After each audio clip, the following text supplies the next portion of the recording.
Jesteśmy na żywo. Witam wszystkich bardzo serdecznie, Marcin Wawrzyniak, firma Tropical. Moim gościem jest po raz piąty, Maciej Koczko. Witam Cię, Macieju. Witam serdecznie Państwa, witam Ciebie, Marcinie.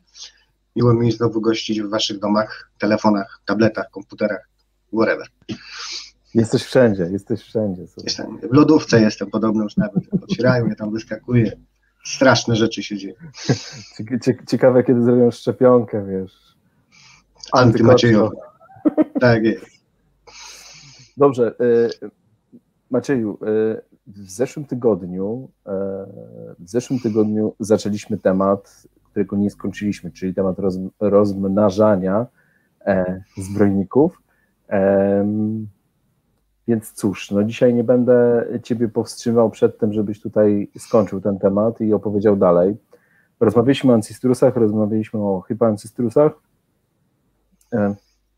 Co dalej? Ponieważ no myślę, że chyba te tematy dwa wyczerpaliśmy w miarę. Być może tam, jak rozmawialiśmy na koniec programu, odpowiesz jeszcze na jakieś tam pytania dodatkowo. Tak. Natomiast może przejdźmy do pozostałych ryb, bo pewnie wiele osób chciałoby usłyszeć też o... Znaczy jeszcze, będzie o pozostałych dzisiaj, bo rozmawialiśmy o rybach, które składają ikrę do grot. I były to najczęściej, są to ancistrusy i hypacinstrusy, bo akurat te zbrojniki występują najczęściej w akwariach, ale oczywiście inne ryby z innych rodzajów też kładą ikrę w grotach, na przykład pekolkie, na przykład niektóre lorikarie, na przykład pseudoacanthicusy. Jest całkiem spora liczba ryb, zbrojników, które kładą ikrę w grotach. Oczywiście nie zapominamy o tych innych, do nich dzisiaj wrócimy też za chwileczkę. Ostatni odcinek skończyliśmy na etapie takim, że mamy inkubowaną ikrę, bo samiec z jakiegoś tam powodu, o których wspominaliśmy, nie chciał się nią opiekować. Pokazywaliśmy, jak w tych tak zwanych tumblerach czy tych inkubatorach ta ikra sobie wiruje, żeby była dobrze napowietrzona cały czas. No i co dalej? Bo przychodzi taki moment, kiedy z tej ikry wylęgają się młode, pojawia się ogonek, pojawiają się pyszczki i to nie ma znaczenia teraz, czy to będzie w grocie u samca, czy to będzie w tumblerze i tu mamy ten sam moment wylęgu ikry. Czy to już jest odpowiedni moment, żeby samcowi zabrać młode? Jeśli nie jesteście bardzo niecierpliwi, dajcie mu jeszcze się tą ikrą, tym narybkiem nacieszyć. Niech on poczuje to ojcostwo. Będzie musiał tam stawać na wysokości zadania, bo te małe z każdym kolejnym dniem coraz ruchliwsze się robią i chcą mu dać dyla z tej groty, ale to jakby go nakręca. On od tego jest, on ma pilnować, nie pozwolić im jeszcze wyjść. Dlaczego? Bo te małe rybki w naturalnym środowisku, czy też w zbiorniku ogólnym, po opuszczeniu groty, kiedy nie są jeszcze całkowicie gotowe do samodzielnego pobierania pokarmu i takiego prawdziwego, normalnego pływania, one są takie pierdołowate troszkę, teraz Wam pokażę na filmie, jak to wygląda, miałyby marne szanse, żeby uciec przed rybami, a nie zapominajmy, większość rybek w naszych akwariach, czy to będą jakieś tetry, żałobniczki nawet zwykłe, nawet neonki, należące do grupy ryb kąsaczowatych, to są drapieżnicy. On takiego malucha, jak zobaczy gdzieś tam, że ten ogonek mu macha przed oczami, wystającego takiego jajeczka, pierwsze co zrobi, będzie chciał odgryźć ten ogonek i tak się właśnie stanie. Dokładnie podobnie zachowują się chociażby głupiki, czy jakieś bardzo małe ryby żyworodne. One też, wiem z doświadczenia, potrafią opierdzielić za przeproszeniem takiego małego, zostawiając mu tylko ten woreczek żółtkowy. I dlatego czasem nie warto ryzykować, jeśli mamy akwarium ogólne, jak już jest widoczny wylęk w grocie, zabierzmy go samcowi, on sobie trochę odpocznie, a my będziemy mieli święty spokój, że na pewno się tym rybkom nic nie stanie. Jeśli mamy zbiorniki, gdzie są tylko zbrojniki, to możemy dać więcej czasu samcowi, nawet jak mu uciekną z groty, to się krzywda im nie stanie. Ale mimo wszystko, dlaczego warto oddzielić takie młode rybki od samca i je przenieść do oddzielnego pojemnika, jakiego to teraz pokażę. Ale zacznijmy od tego, że pokażemy, jak wygląda taki wylęk. Czyli jakbyś mógł puścić filmik numer 2 lub 3. Wszystko jedno w jakiej kolejności. Już momencik. 2 lub 3, to zaczniemy od filmu numer 2.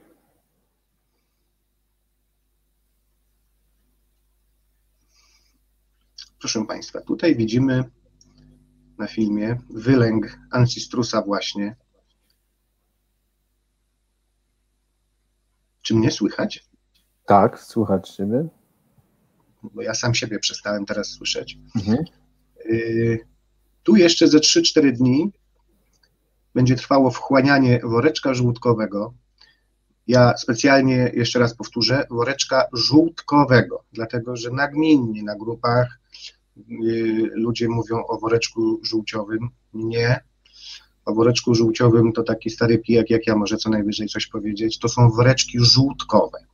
To jest to pozostała część ikry, która służy do tego, żeby z substancji, które są w niej jeszcze zawarte, ta młoda ryba cały czas jeszcze korzystała, rozbudowywała swój młody organizm i dopóki posiada ten woreczek żółtkowy, to jeszcze nie przyjmuje pokarmu, choćby z tego powodu, że nie wykształcił się do końca jeszcze układ pokarmowy. I zobaczmy teraz jeszcze trójeczkę, bo tam będzie troszkę inaczej to wyglądało. Tam będzie narybek Hypa cinstrusa, też jeszcze z woreczkiem żółtkowym. Także na takim etapie, jak tu widzicie na tym filmie i na kolejnym, nie jeszcze. O, tu są takie jeszcze jajeczka, troszkę młodsze, co? Tu są młodsze, tak. Znaczy, oprócz tego u Hypa cinstrusów ikra jest znacznie większa niż u Ancistrusów i dlatego wyglądają tak solidnie te woreczki żółtkowe u tych rybek, ale faktem jest, że tu co najmniej jeszcze około tygodnia, zanim zostanie zresorbowany, czyli wchłonięty ten woreczek żółtkowy i ryby zaczną normalnie żerować.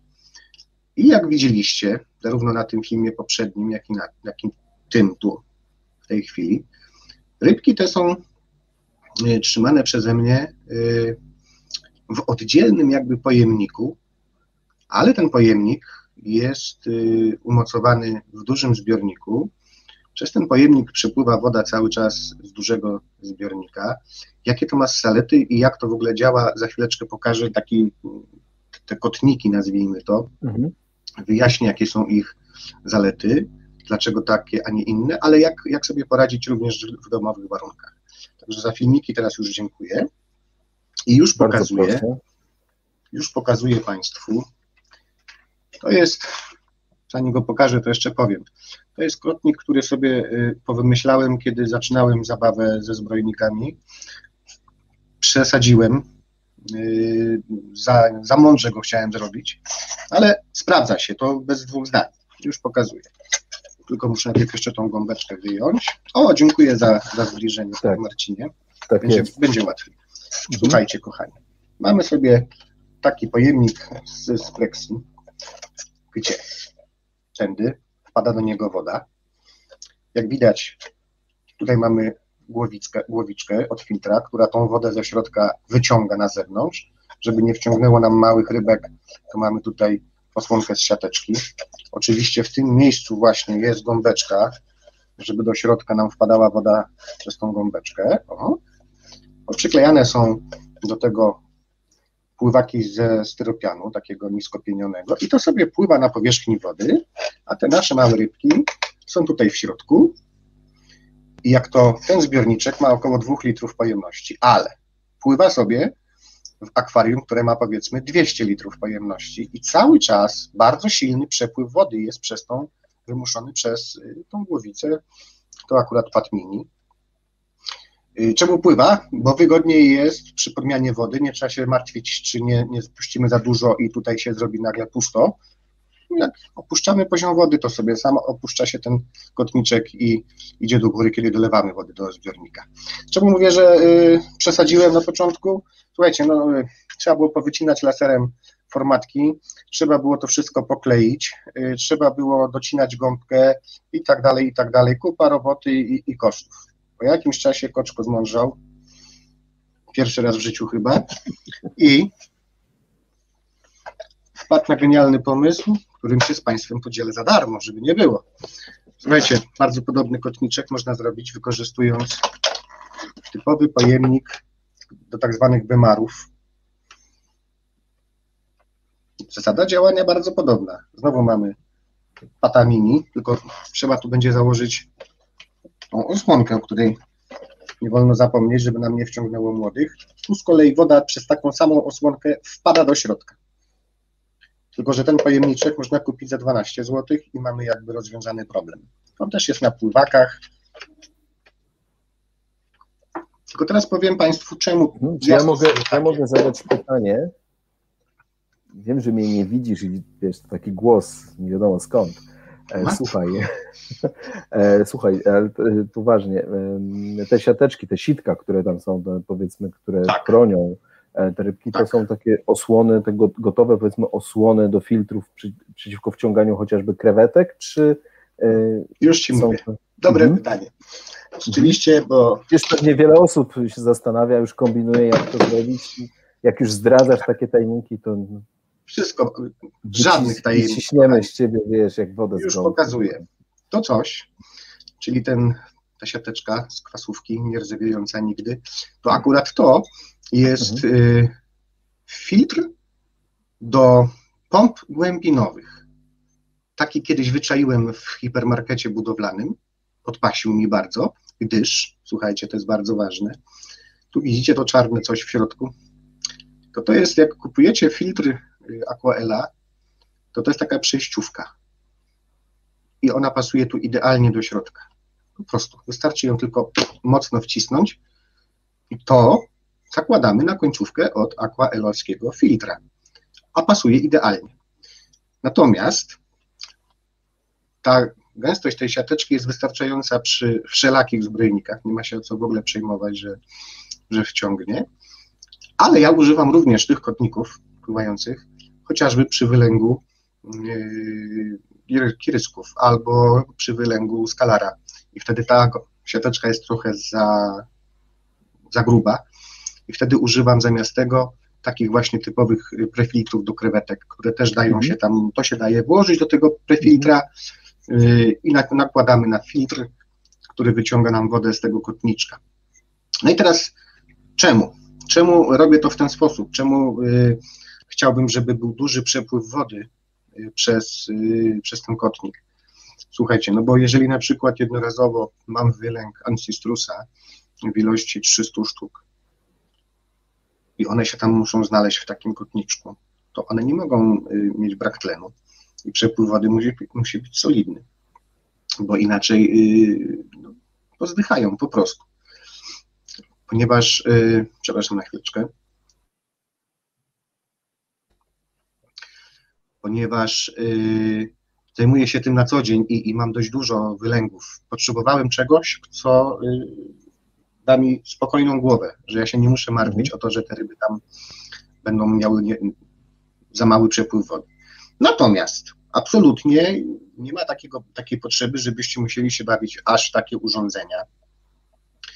Wystarczy na przykład najzwyklejszy kotnik od ryb żyworodnych, do którego w jakiś sposób musicie postarać się doprowadzić świeżą wodę. Czyli na przykład wieszamy go w akwarium w miejscu, gdzie jest wylot wody z filtra.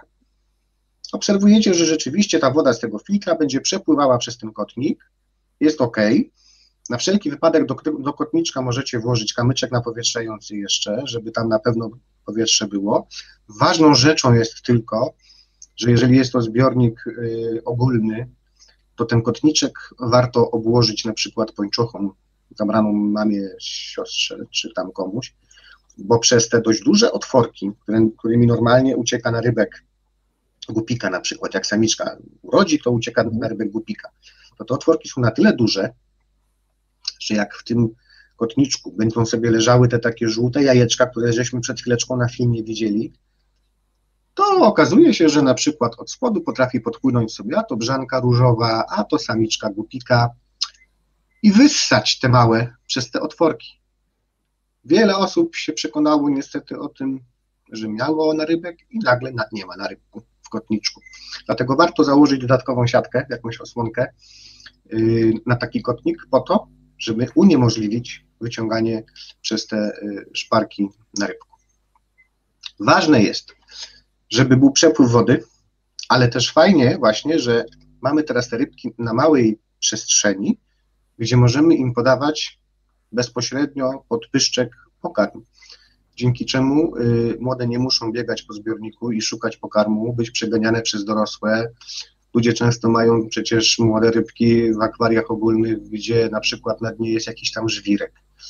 Drobniutki pokarm będzie wpadał pomiędzy ziarenka tego żwiru i już stanie się jakby nieosiągalny dla narybku. Bardzo często ludzie piszą, dlaczego im narybek ginie na przykład po pierwszych 6-8 dniach. No z głodu. Ginie z głodu, bo w akwarium ogólnym ma bardzo ciężko, żeby walczyć o swoje.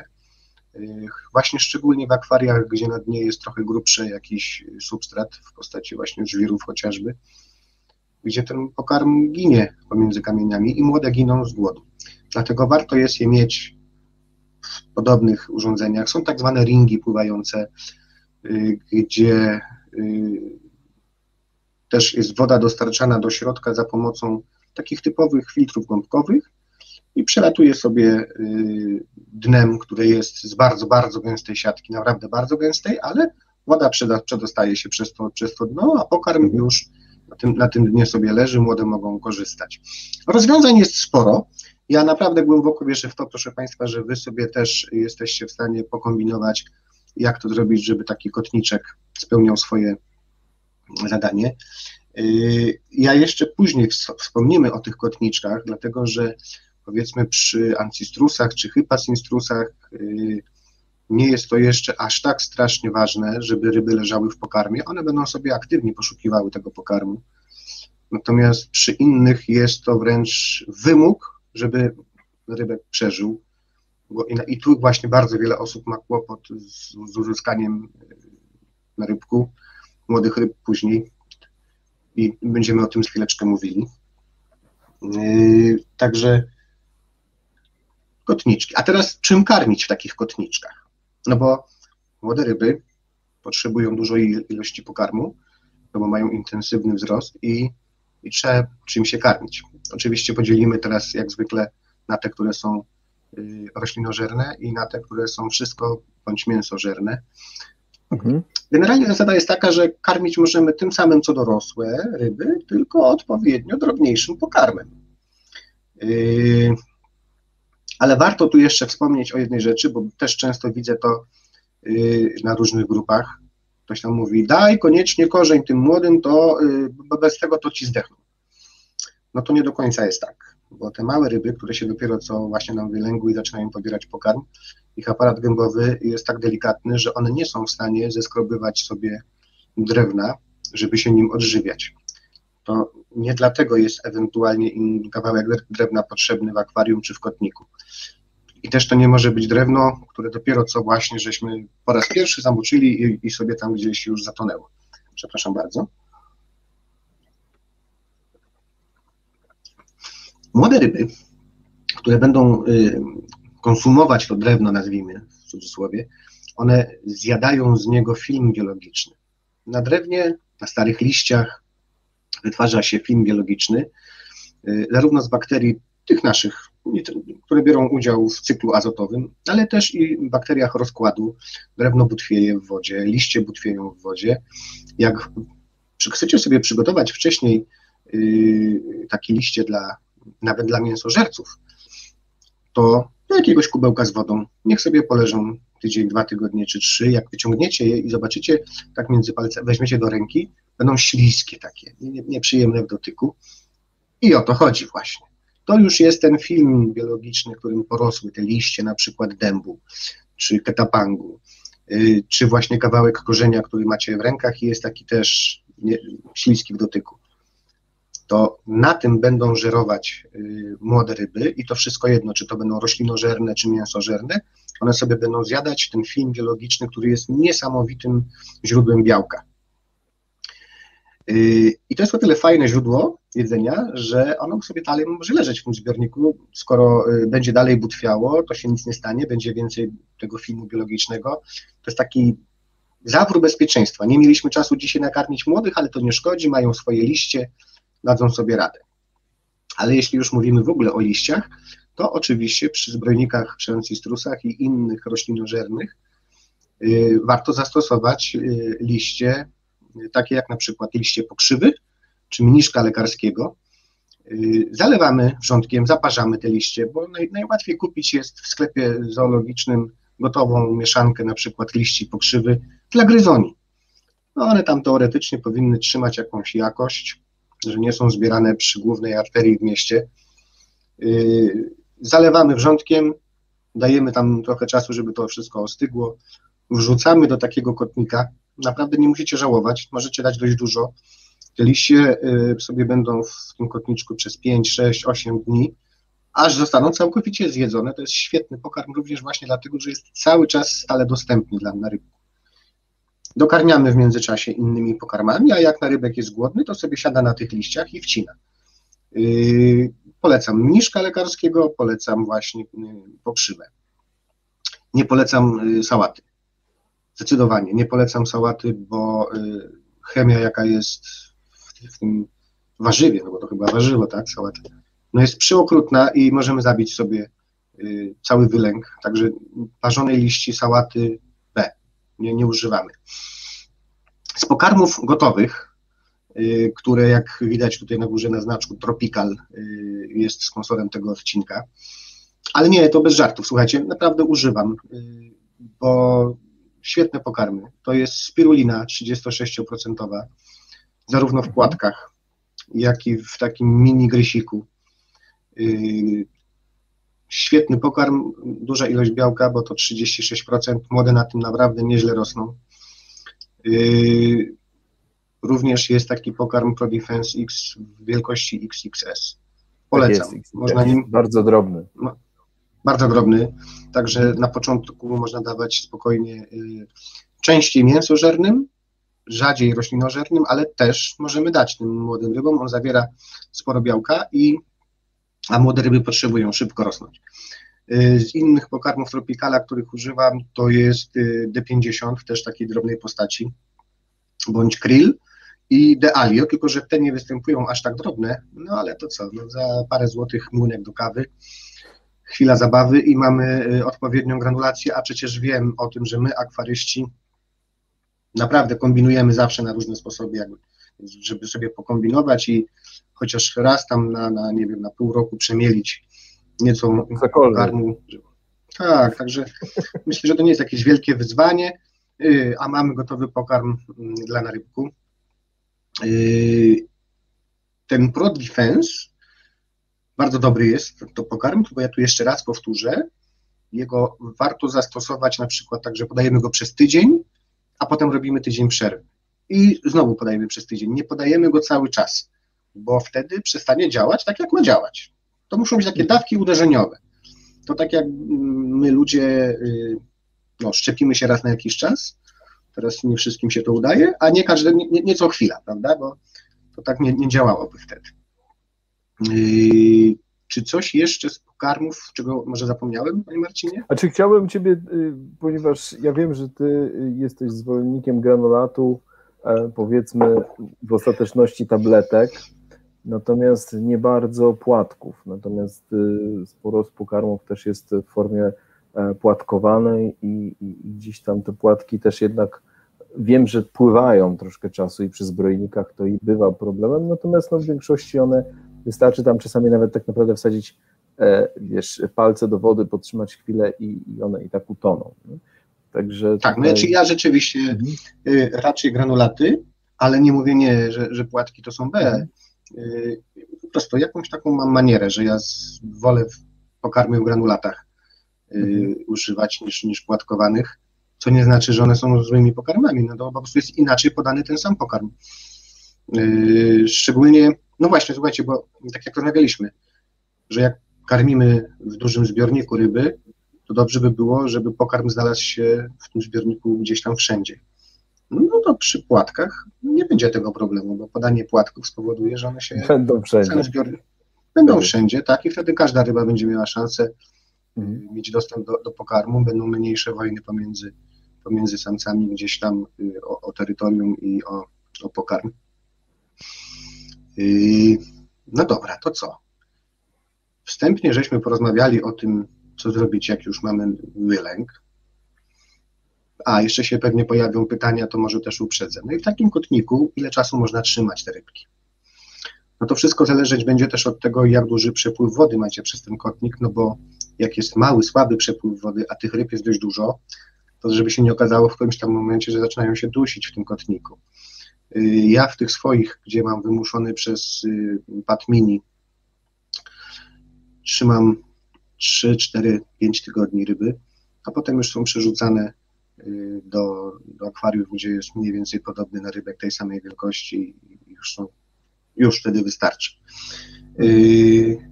Mówię, to wszystko zależy od tego, jak jesteście w stanie zapewnić przepływ wody w tym kotniczku, ile jest tam tego na rybku.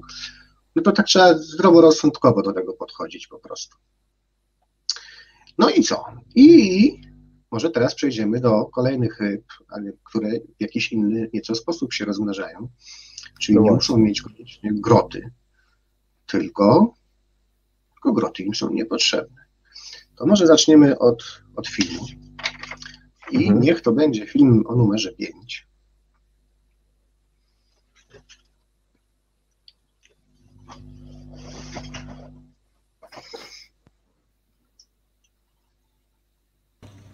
Coś tam piszą ludzie w komentarzach i cię rozśmieszają. Co my tu mamy? My tu mamy na szybie, ikra. Szanowni Państwo, to mamy Sturisomę aureum. Jak sobie jeszcze raz od początku, zaraz ten filmik obejrzymy, to zauważcie różny kolor ikry na tej szybie. To było jedno z ciekawszych przeżyć tego samca w jego życiu. Mianowicie dzień po dniu kolejna samica przypływała tutaj w to miejsce do niego i kładła mu ikrę. I dlatego, puśćmy jeszcze raz, dziękuję. Tak. I dlatego widać, ta ikra tu jest najciemniejsza. Już widać, że za chwileczkę będzie się wylęgała, a im wyżej na tej szybie, tym coraz jaśniejsza, taka kremowa, no to świeższa ikra jest po prostu. I ten samiec sobie tutaj na tej szybie siedział, wachlował, choć cwaniaczek, wiedział co robi, bo zawsze wybierał miejsce na szybie tam, gdzie wylot wody z filtra uderzał prosto w przednią ścianę, no po to, żeby się nie martwić o porządnie natlenioną wodę. I jeżeli samiec do samego końca elegancko pilnował ikry, to nie było z tym żadnego problemu. Czekać trzeba było na taki moment, kiedy już wykluwa, pomagacie młodym wykluć i wtedy szybciutko trzeba było te młode zbierać do kotnika. Dlaczego? Otóż dlatego, moi kochani, że akurat sturisomy czy farlowelle, czyli tak zwane szygliki, to są ryby, które, żeby mieć jakiekolwiek szanse na rybek, żeby rosnąć, niestety musi leżeć w pokarmie. Jest tak leniwy ten rybek, że on nie będzie poszukiwał pokarmu. On go musi mieć bezczelnie podsunięty pod nos, żeby chciał jeść. W naturalnym środowisku ryby te po wylęgu mają taką ilość glonów dookoła siebie, że gdzie by się nie ruszyły, to siedzą na pokarmie. My musimy im to też zagwarantować. I to też jeszcze nie jest aż takie proste niestety, bo to nie jest tak, że do takiego kotniczka sobie wpuścimy te młode ryby, wrzucimy tam garść żarcia, jedzcie. Też nie do końca się to uda, bo te ryby potrzebują jeść z pionowych ścianek, nie z podłoża, tylko one uwielbiają siedzieć na pionowej ściance i z niej pobierać pokarm. Jak sobie z tym poradzić?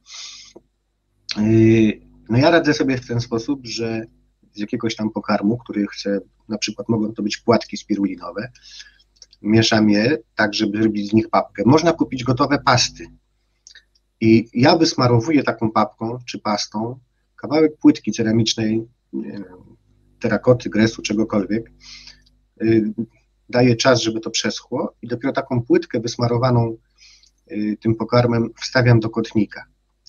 I widać od razu po kilkunastu minutach, jak te młode zaczynają siadać na tej wysmarowanej płytce i żerować. I to wtedy daje szansę na to, żeby uzyskać narybek od sturisomy czy od farlovelli. No niestety, są pewne wymagania u tych ryb i jeśli chcemy mieć przychówek, to my musimy się do tego przystosować. No to nie zmienimy, nie zawrócimy kijem Wisły, jak to się mówi, tylko to na nas, jako na hodowcach, ciąży to, żeby dopasować nasze działania do wymogów tej ryby. Dlatego szczególnie właśnie przy Farlovelli i przy Sturisomie, ale też przy niektórych gatunkach Loricarii jest tak, że ryby muszą mieć pokarm podstawiony pod nos. Z Loricarią jest o tyle prościej, że ona będzie zjadała go również z dna. Nie musi mieć na pionowych jakichś powierzchniach. Na pionowych powierzchniach nie musi mieć podawanego tego pokarmu, może być z dna, ale też musi siedzieć w żarciu, bo znam ludzi, którzy rozmnażają i właśnie mają takie doświadczenia, że jeżeli nie będzie tego jedzenia cały czas w opór podawanego, to chwila, moment i na rybek zaczyna być głodny, zaczyna padać po prostu z głodu. Gdzie składają najczęściej ikrę właśnie chociażby Sturisomy czy Farlovelle? Jak widzieliście, bardzo chętnie robią to na szybie.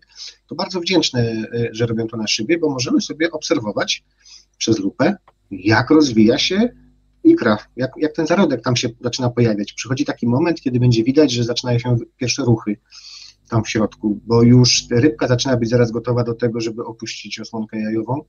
Samiec jej w tym będzie pomagał. Dlatego to bardzo fajne jest, że potrafią składać na szybie, bo dzięki temu mamy ciekawą możliwość obserwacji, jak to się odbywa w przyrodzie, ale będą składać również na dużych liściach w zbiorniku, szczególnie jakieś amazonki, na korzeniach, na kamieniach. No, tam, gdzie będzie im wygodniej, gdzie samiec dojdzie do wniosku, że to jest odpowiednie miejsce, tam właśnie pojawi się ikra. Z innych ryb, które kładą ikrę również na takich powierzchniach, są, i tu uwaga, pewnie teraz zaskoczę niektórych, otoski. Bo otoski to nie są rybki, których się nie da mnożyć. Jak najbardziej można uzyskać przychówek od otosków. Nie ukrywam, niektóre są łatwiejsze, jak na przykład otosek przyłyściowy, czyli Affinis. Sam wielokrotnie posiadałem ładę tego gatunku w zbiorniku. Tak po prostu, nie nastawiałem się absolutnie, one samoistnie rozmnażały się, a mogły to robić, bo nie miały jakby wrogów naturalnych w akwarium. Bo słuchajcie, wykluty na rybek otoska jest wielkości mniej więcej oczlika, więc jakakolwiek rybka, która by się tam pojawiła przy takim wylęgu, natychmiast skorzysta z okazji i po prostu go zje. A jak nie ma takich rybek, bo w akwarium pływają tylko otoski, no to jesteście w stanie mieć jakiś tam przychów. Dużo ciężej jest z innymi gatunkami otoska, przepięknymi zresztą, takimi jak kokama, czyli zebra, czy pomarańczowe odmiany. Nie mówię, że nie da się ich rozmnożyć w zbiornikach, natomiast doniesienia o tym są dużo bardziej sporadyczne, no ale wszystko przed wami, tak? Trzeba próbować, bo to na pewno duża satysfakcja będzie, że się udało rozmnożyć otoski. Otoski właśnie też składają na różnych płaszczyznach. Nie przeszkadza im to, czy to będzie szyba, czy to będą liście, czy to będzie korzeń. Nie ma dużo ikry z otosków. Pojedyncze ikry po 2, po 3 ziarenka gdzieś tam przyklejone i też są to tak małe, że trzeba się dobrze przyjrzeć na tej szybie, co tam jest. Czy to nie jest bąbelek powietrza w szybie, tylko nie, to ikra otoska. Ja trzymam kciuki, żeby się wam udawało rozmnażać ryby, które nie są tak proste w rozmnażaniu jak ancistrusy, no bo dzięki temu i doświadczenia akwarystyczne polskich akwarystów rosną i zawsze to tak milej, że komuś z Polski się coś udało uzyskać. No dobra, to tak sobie już teraz, żeby teraz nie popłakał z wrażenia. Została nam jeszcze jedna grupa. Zostawiłem ją specjalnie na koniec, proszę Państwa, bo osobiście uważam, że dla mnie to jest najciekawszy sposób rozmnażania uzbrojników. Tu miałbym prośbę właśnie może do Państwa o taką inwencję twórczą. Może byśmy wymyślili jakąś polską nazwę na te ryby, bo po angielsku to one są, jest nazwa po angielsku, nazywają się te ryby mouth keepers, bo one trzymają złożoną ikrę, samiec, takie całe grono, zresztą zobaczymy to za chwileczkę na filmie, trzyma pod pyskiem, ma specjalnie rozbudowane wąsiki dookoła otworu gębowego, które wyglądają trochę jak korzenie roślin. Dzięki co tam ci napisali, że się tak śmiejesz? Nie, opowiadaj. I on tymi rozbudowanymi wąsikami przytrzymuje całe takie wielkie grono. Zresztą co ja się będę... Poproszę o film i zaraz będziemy wiedzieli. 7 poproszę. 7.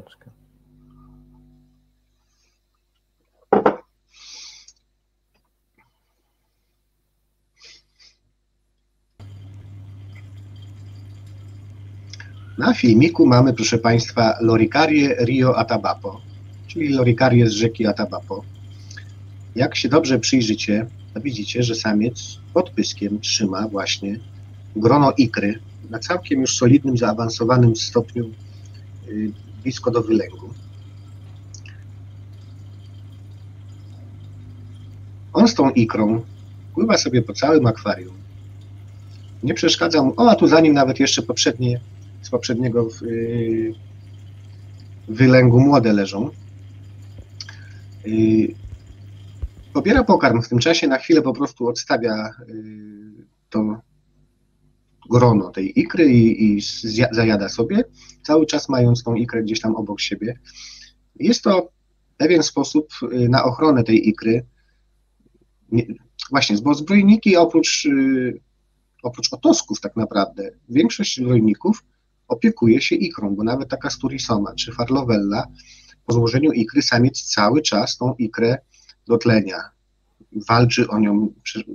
Widziałem wielokrotnie walki na przykład pomiędzy Sturisomą a Loricarią o to, żeby nie zjadła mu tej ikry z szyby. Mamy tutaj właśnie tak, na filmiku jest Loricaria Rio Atabapo, jest to jeden z przedstawicieli ryb, które trzymają ikrę pod pyskiem i tak się nią opiekują. Do takich ryb należą również między innymi Pseudohemiodon apitanos. To jest taka bardzo ciekawa ryba, która cały dzień prawie zakopana jest w piasku, tylko oczy jej wystają. I one również zajmują się... Prawda? Tak, taki bardzo płaski, trochę wygląda jak ten amerykański bombowiec, niewidoczny dla radarów. Udało się Polakowi rozmnożyć tą rybkę, to jest pan Krzysztof Kluczka, chyba mam nadzieję jakiegoś RODO, tutaj teraz nie nabroiłem za bardzo. Krzysztofowi udało się to i to pokazał, na co go stać, i to nie jeden raz, bo Krzysztof wielokrotnie miał już młode apitanosy. No jest to osiągnięcie, dlatego że ta ryba nie jest łatwa do rozmnożenia. Gdyby tak było, to nie cieszylibyśmy się tym osiągnięciem, bo byłaby to rzecz na co dzień powszechna. Krzyśkowi się udało, bardzo mu z tego powodu gratuluję. I one również właśnie tak samo zajmują się ikrą po złożeniu. A, jeszcze dodam jedną bardzo ważną rzecz. Niestety, nie udało mi się tego nagrać, ale sam akt tarła u tej Loricarii Atabapo, którą żeśmy wreszcie widzieli na filmie, to jest jak balet. No chyba tylko do tego jestem w stanie to, proszę Państwa, porównać. Przepiękny akt. Samiec przed samicą staje na płetwach piersiowych, jest podparty tylko płetwami piersiowymi i końcówką ogona, cały drży i potrafi wykonywać, będąc opartym na tych płetwach piersiowych, taniec dookoła samicy. Naprawdę, no Jezioro Łabędzie Czajkowskiego, mniej więcej, tak, dla porównania. Trwa to dość długo. Musi po prostu przekonać samicę do tego, żeby złożyła mu ikrę i jest na co popatrzeć. Zachęcam Państwa do tego, żeby próbować właśnie posiadać zbrojniki, które mają nietypowe zachowania rozrodcze, bo no, tak mi się przynajmniej wydaje. Akwarystyka to między innymi po to, żeby podglądać naturę, to jeśli możemy zobaczyć coś niesamowitego i godnego uwagi, to warto sobie spróbować i cieszyć się później też młodymi rybkami, chociażby taki Loricarii Rio Atabapo. Kto jeszcze zajmuje się tak ikrą? Między innymi Plani Loricaria cryptodon. To jest kolejna rybka z takich, które są dość płaskie, bo ona też lubi się zakopać w ziemi, w piasku, w podłożu. Charakterystyczną cechą tych wszystkich ryb, które zajmują się ikrą w ten sposób, są właśnie te takie bardzo rozbudowane aparaty gębowe. to wygląda tak, jak już wspomniałem, jakby tam korzenie roślin im się gdzieś zagnieździły wokół pyska, taka choinka dość duża i ona służy właśnie do tego, żeby trzymać tą ikrę i mieć na nią cały czas baczenie. Nie są to może łatwe ryby do rozmnażania, no ale jakby jak ktoś chce zacząć swoją zabawę z rozmnażaniem, no to polecam ancistrusy. Tu raczej jest problem w drugą stronę, tak? Co zrobić, żeby ciągle nie było tego na rybku, bo już nie mam co z tym robić. Ale oczywiście... Mam już miejsce w garnku, gdzieś tam, wiesz... Ale wiesz, bo to jest tak, że... Tak? Ja mówię o tym z własnej perspektywy. Kiedyś bardzo się cieszyłem, że udało się rozmnożyć zbrojnika. I tego Państwu życzę, tej takiej pierwotnej radości z tego, że mój zwykły kundelek, właśnie po raz pierwszy w życiu mam młode od niego. Świetnie, to jest fantastyczne uczucie dla takiego początkującego akwarysty. Zresztą każdy gdzieś tam kiedyś miał jakąś pierwszą ikrę czegokolwiek, tak? Jakieś małe rybki. No nie mówimy może o głupikach, no, bo to trochę łatwiej, ale o rybach, które składają ikrę, więc absolutnie ja nie neguję tego, że ktoś się będzie cieszył, że ma ancistruski małe. Bardzo, bardzo fajne właśnie jest to, że możemy przeżywać taką przygodę w naszych akwariach.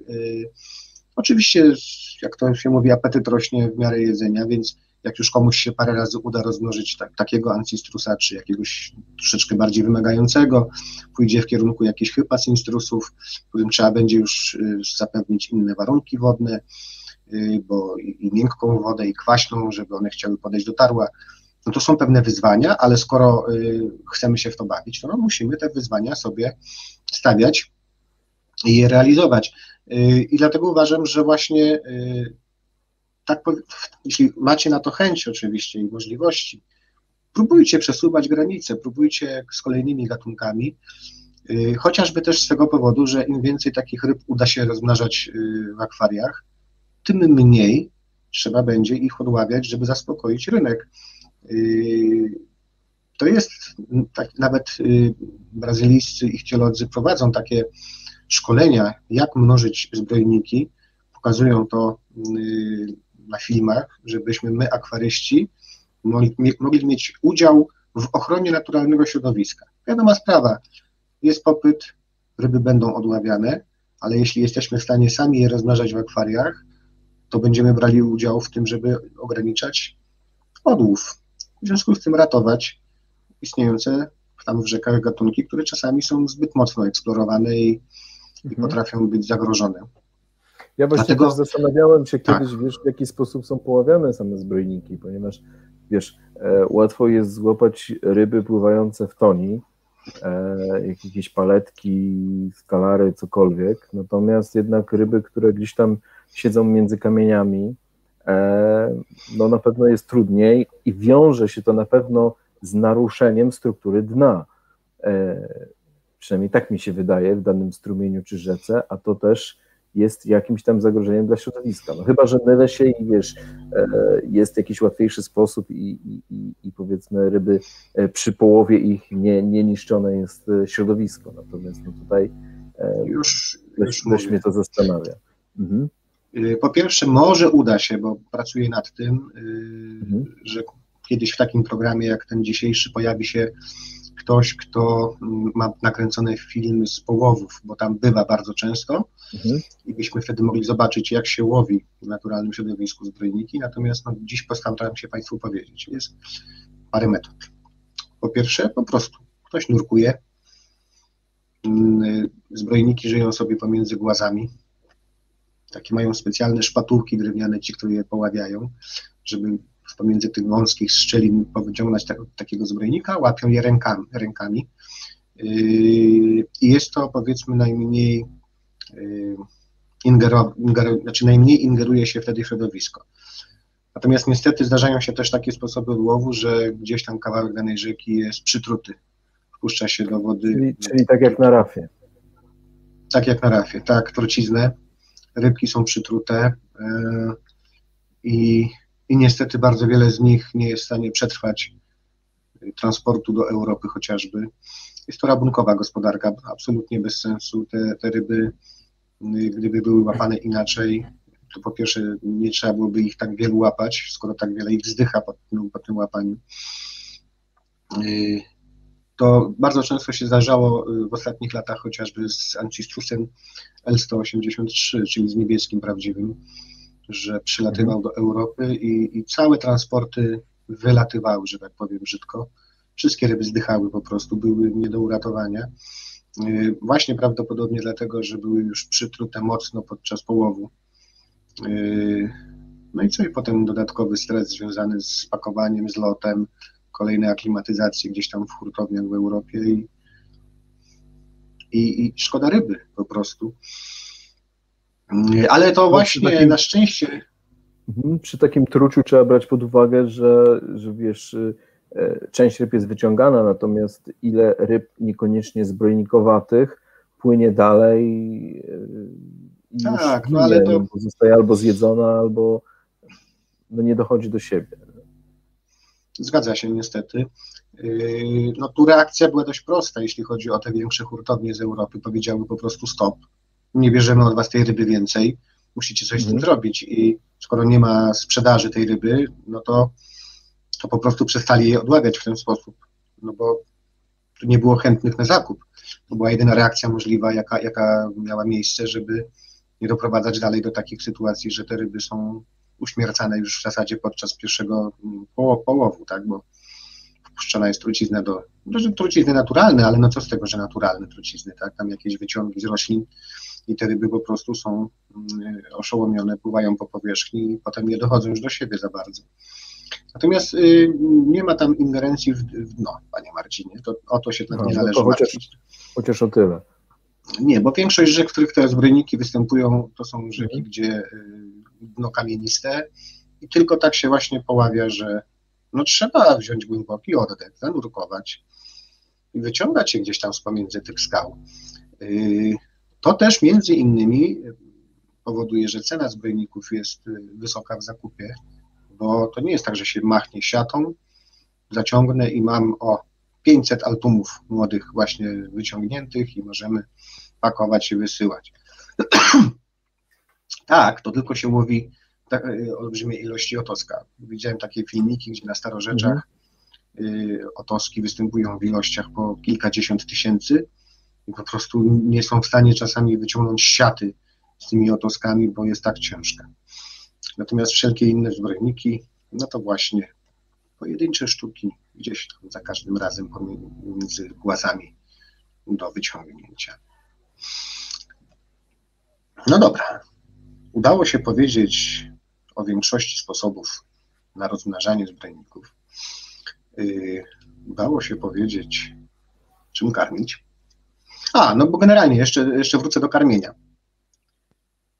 Nie powiedziałem o tym, że szczególnie te mięsożerne można karmić również wylęgiem artemii.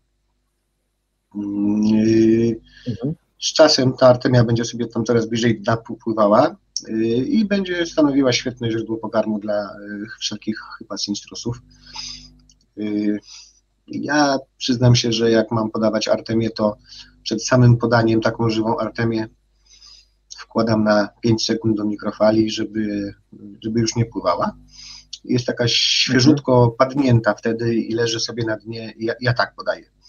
Właśnie po to, żeby nie było tego kłopotu, że trzeba ganiać za nią, bo ona jednak ciągle gdzieś tam skacze po tym kotniku jeszcze, jak jest żywa przez dłuższy czas. Panie Marcinie, czy pojawiły się dzisiaj w trakcie programu jakieś pytania? Bo pojawiły się po ostatnim programie. Postaram się za chwileczkę tam Sebastianowi, który zadał pytanie, odpowiedzieć. Natomiast czy dzisiaj? Jest tutaj takie bardzo pytanie o konkretny gatunek, ponieważ jest pytanie tutaj o L204. Czy jest jakaś informacja o jego rozmnożeniu? Ewentualnie, czy kojarzysz taką informację? Najpierw, czy kojarzysz L204, czyli Panaculus albivermis. Tak, słuchajcie, Panaculus... Wszyscy zakładają, że kojarzysz, także tutaj... Nie, słuchajcie, nie bądźmy aż tacy, bo zbrojników jest naprawdę bardzo, bardzo dużo. Znacie wszystkie, łeb jak sklep. Natomiast tak, 204 znam, jest to, tak jak mówię, Panaculus albivermis, bardzo fajna rybka. Pokazywaliśmy ją na zdjęciach w którymś poprzednim programie. Panakulusy rozmnażają się również w grotach. I nie ma jakiegoś wyjątkowej trudności, żeby rozmnażać je, nie są pod tym względem jakieś wyjątkowe. Tylko że przy tej 204 to trzeba mieć sporo cierpliwości, bo tam ryba jest gotowa, dotarła, one może nie wszyscy zdają sobie sprawę, to jest jeden z największych panakulusów, jakie mamy w akwariach.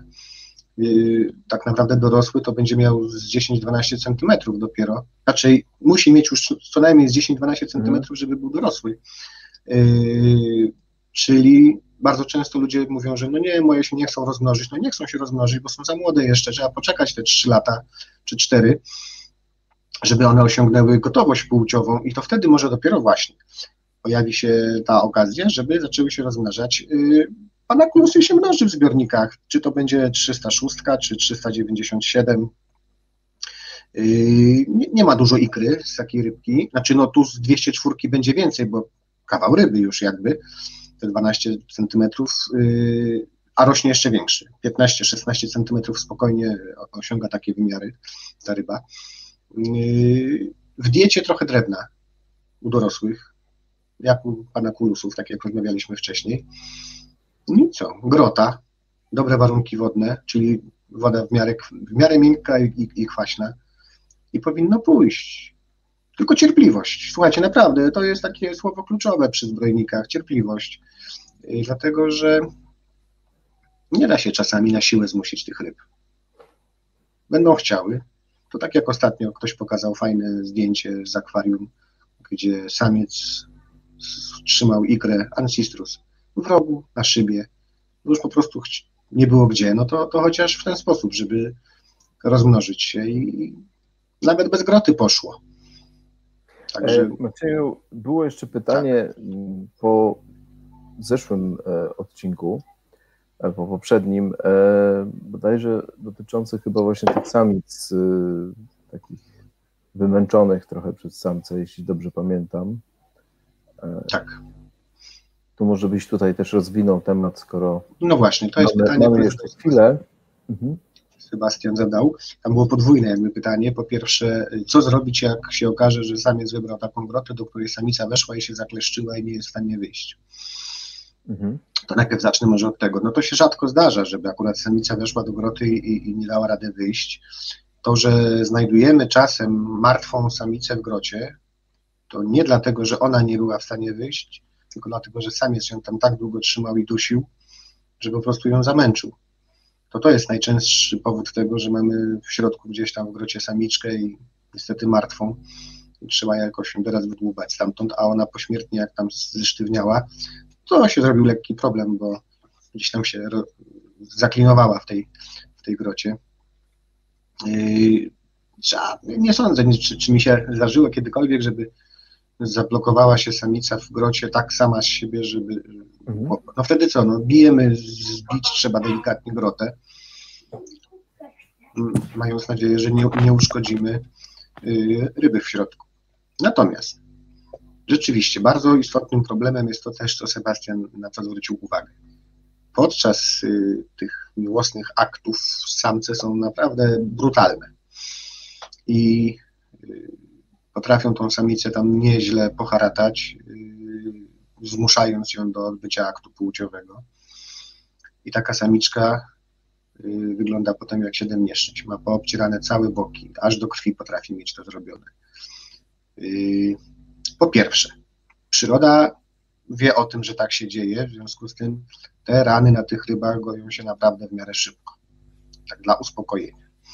Ale niestety naruszone powłoki ciała na rybie są idealnym momentem, żeby sobie jakieś patogeny w postaci bakterii czy grzybów próbowały zaatakować taką rybę. No bo jakby nie chroni jej śluz, nie chronią o właśnie, żeby nie powiedzieć łuski, bo kochani, zbrojniki łuski nie mają, mają płytki kostne. W każdym razie mamy rany na rybie, pomóżmy jej w leczeniu tych ran, odkaźmy. No, można na przykład taką samiczkę wpuścić na chwilę do kubełka z wodą z akwarium, żeby nie było różnicy, to sama woda jest, tak? I dodajmy parę kryształków nadmanganianu, potasu niech ona sobie tam posiedzi pół godzinki w tej wodzie i wraca do zbiornika. Można to powtórzyć następnego dnia i następnego. Można oczywiście zdezynfekować też wodę w zbiorniku, w którym mamy taką sytuację, na przykład błękitem metylenowym. To spowoduje, że zarówno bakterie, jak i zarodki grzybów staną się jakby mniej aktywne w takim środowisku. W ostateczności, kiedy to nie pomaga i ryba się, nazwijmy to brzydko, babrze, ta rana na tej rybie, można robić przymoczki. Można robić przymoczki, czyli na przykład z rywanolu albo z gencjany. Można robić przymoczki, niektórzy producenci trypaflawiny też mają tam opisane u siebie, w jaki sposób robić z trypaflawiny. Tylko tu trzeba uważać, dlatego że nie można dać zbyt dużych stężeń, zarówno takiej gencjany czy rywanolu, żeby nie popalić tej ryby całkiem już. Także lepiej mniejsze stężenie i na przykład zrobić te przymoczki częściej niż raz a porządnie i to nam właśnie zabiło rybę. Ja myślę, że i tak przygotujemy, taki jest plan, specjalny odcinek odnośnie chorób i leczenia. Nie będzie on w przyszłym tygodniu. Nie, nie, proszę Państwa, ja muszę do Juraty, ja umówiony jestem z Włodkiem w Juracie. Nie. Także na pewno nie w przyszłym tygodniu, ale odcinek taki się pojawi. Maciej dał słowo skauta, że... Piwnego. Skauta piwnego. Nie chciałem tego dodawać, tutaj już wiesz. Tak, słuchajcie kochani, ponieważ doszliśmy z Marcinem do wniosku, że musimy Was jeszcze pomęczyć moją paskudną gębą. Tak. Został nam chyba jeszcze jeden odcinek, taki, który można poświęcić bezpośrednio zbrojnikom, mianowicie choroby, bo tu narosło bardzo wiele różnych mitów, zarówno co do tego, że zbrojniki na coś nie chorują, albo chorują częściej niż inne ryby. Narosło bardzo dużo mitów mówiących o tym, że nie wolno używać przy zbrojnikach tego czy tamtego. Owszem, rzeczywiście są pewne substancje, których przy zbrojnikach absolutnie nie wchodzą w rachubę. Natomiast internet jest pełen właśnie strasznych przekłamań, strasznych i trzeba zrobić z tym raz porządek trzeba z tym zrobić po prostu. Opowiemy właśnie o typowych chorobach, które najczęściej się zdarzają przy zbrojnikach, jak leczyć, jak zapobiegać. Myślę, że spokojnie jeden odcinek nam powinien wystarczyć na to, żebyśmy to ogarnęli. Do tego czasu też miałbym po raz kolejny do Was prośbę, jeśli czegoś nie wyczerpałem w ciągu tych 5 odcinków, oprócz Waszej cierpliwości, to piszcie proszę pytania. Postaram się na te pytania odpowiedzieć, bo mogłem o czymś zapomnieć, albo może ktoś ma jakiś problem ze zbrojnikiem, którego ten problem nie był omawiany podczas tych ostatnich naszych 5 spotkań, no to bardzo chętnie spróbuję na to pytanie odpowiedzieć. A za tydzień, tak? Za tydzień będziemy mieli kogo? No, za tydzień będziemy mieli koleżankę. No nie, no na pewno już potwierdziła. Na pewno. Potwierdziła, powiedziała, że 100%, czyli będzie koleżanka, która zajmuje się nie rybami. Nie rybami. Aczkolwiek właśnie, nie. Będzie poniekąd, jestem w 100% przekonany, będzie troszkę o zbrojnikach za tydzień.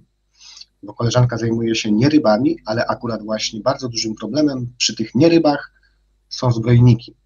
Ja to aż się dziwię, że koleżanka nie nienawidzi mnie za to, że ja tak kocham zbrojniki, ona też kocha zbrojniki.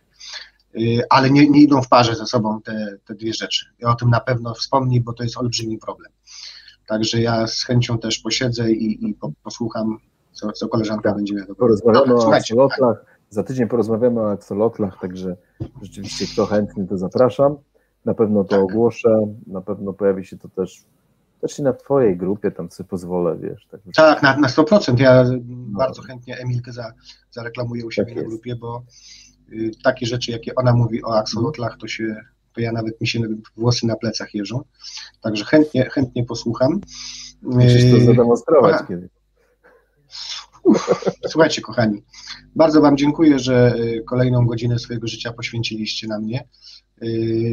Bardzo było mi miło być Waszym gościem. Mam nadzieję, że na coś się przydały te moje smęty przez te 5 godzin, które żeśmy razem spędzili i że pokochacie zbrojniki tak mocno, jak ja to robię. Uważam, że to jedne z najciekawszych ryb pod wieloma względami. No cóż. Tak jest. Skarg zażaleń nie przyjmujemy. Tak, spotkamy się z Tobą, Macieju, jeszcze na pewno. Dziękuję Tobie bardzo. Dziękuję za Twój czas, za Twoją wiedzę, za to, że chciało się Tobie, wiesz, powiedzieć tym wszystkim ludziom o tym, że to są naprawdę świetne Marcin, ryby. Ja przepraszam bardzo, jeszcze muszę to powiedzieć. Coś jeszcze musisz, tak. Muszę, tak, słuchajcie kochani, właśnie, bo to jest bardzo ważna rzecz. Jesteśmy wszyscy otoczeni jakąś tam ilością informacji dostępną, czy to na Facebooku, czy na jakichś forach, czy na różnych grupach. Mam do Was olbrzymią prośbę, nie traktujcie każdej informacji jako takiej już najważniejsza, to dobrze przeczytałem i jest ok. Musicie bardzo wyrywkowo traktować pewne rzeczy i sprawdzać je, sprawdzać. Nawet jeśli ja tu na przykład rozmawiam z Marcinem i opowiadam jakieś rzeczy, to owszem, ja zanim powiem jakąś rzecz Państwu tutaj, ja sam staram się mieć zawsze 100% pewność tego, że nie gadam głupot. Jak mam jakiekolwiek wątpliwości, to ja sobie te wątpliwości rozwiewam, rozmawiając z ludźmi mądrzejszymi ode mnie. Bardzo często jest też tak, że mogę liczyć na to, że jak ja coś gdzieś tam sobie napiszę i są w tym błędy, to mi te znajome osoby, które mają wiedzę, bo są z wykształcenia, biologami, ichtiologami, one mi zwrócą uwagę, że Koczko, coś tam nie do końca jest tak, jak żeś to napisał i ja wtedy sam swoją wiedzę również jakby sprawdzam, bo internet jest pełen nieprawdziwych informacji. Między innymi z nimi właśnie w następnym odcinku o chorobach będę się rozprawiał, ale to jest taka moja gorąca prośba do Was, żebyście nie zrobili krzywdy swoim rybom. Każde wiadomości wyciągnięte gdzieś z internetu postarajcie się w paru różnych źródłach skonfrontować, sprawdzić, czy rzeczywiście jest tak, jak ktoś tam powiedział, trzeba podnieść temperaturę do 35 stopni i dodać 6 kg soi. Może tak, ale może niekoniecznie. Jeśli taką informację potwierdzą Wam jakieś niezależne od siebie źródła, że tak, rzeczywiście 6 kg soli sypiemy, to jest ok. Tylko musicie próbować znaleźć tą prawdę, tak? I to, że ja występuję tutaj w Tropicalu z Marcinem, to nie znaczy, że się na tym naprawdę do końca w 100% muszę znać. Nie ufajcie temu łysemu, sprawdzajcie, co powiedział. Sprawdzajcie. Tym akcentem chciałbym już przestać Was męczyć i życzę wszystkim zdrowia i do zobaczenia. Tak jest, Tobie również Macieju zdrowia. Dzięki wielkie, dziękuję Wam wszystkim i do zobaczenia już na pewno za tydzień, a z Tobą mam nadzieję za 2. Do zobaczenia. Do zobaczenia.